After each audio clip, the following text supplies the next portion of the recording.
गाय को national animal declare किया जाए, जैसे पीकॉक को, मोर को, ताउस को नेशनल बर्ड डिक्लेयर किया है, हॉकी को नेशनल गेम डिक्लेयर किया है, इसी तरह से इसको किया जाए ताकि और नेशन वाइड हो। नॉर्थ ईस्ट इंडिया में आप लोग इलेक्शन आता है तो कहते हैं गाय का गोश्त सस्ता कर दिया जाएगा, और इस तरह से पूरे इंडिया में एक ब्लैंकेट बैन हो, क्योंकि इसमें बहुत राजनीति हो रही है। ये गवर्नमेंट सिंसियर नहीं है, इसको पॉलिटिकल टूल के तौर पे इस्तेमाल किया जा रहा है। काउ विजिलेंटेज छोड़ दिए गए और इसके नाम पे बेगुनाह मुसलमानों का कत्ल हो रहा है। हम आपको देखना चाहते हैं आप कितने संजीदा इस मामले में। कोई गाय बेचारी प्लास्टिक खा रही है रोड पे, दूध देना छोड़ दिया तो घर से निकाल दिया। ठेले वाले से अगर गाजर मूली छीन ली गाय ने तो उसको मार मार के जख्मी कर देते हैं आप लोग।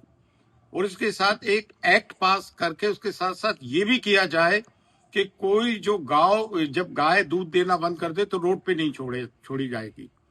हर डिस्ट्रिक्ट के हर गांव देहात में काउ शेल्टर बनाए जाएं, जिसपे कि ना सिर्फ गवर्नमेंट बल्कि जो एनजीओज हैं, हिंदूवादी संगठन हैं, जो इस बात को लेकर रोज मॉब लिंचिंग कर रहे हैं, वो अपने पैसों से एनजीओज काउ शेल्टर बनाएं, क्योंकि गाय बेचारी बेजुबान जानवर है, उसको मारा कूटा जाता है, उसको छोड़ दिया जाता है।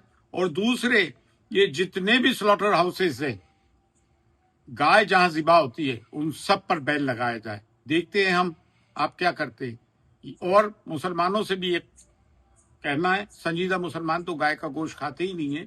और गाय का गोश्त सिर्फ मुसलमान ही नहीं, हिंदू भी खाते हैं। नॉर्थ ईस्ट इंडिया में, बंगाल में, गोवा में, केरला में, हर जगह से गाय का गोश्त खाना बंद हो। हम अजमेर शरीफ से भी आवाज उठाते हैं, क्योंकि हमें हिंदू सेंटिमेंट्स का ख्याल है। और बाबरनामा में बाबर ने भी हुमायूं से कहा था ये हिंदुओं की पवित्र जानवर है, इनके इमोशंस का ख्याल रखा जाए, तो ताकि ये पॉलिटिक्स बंद हो।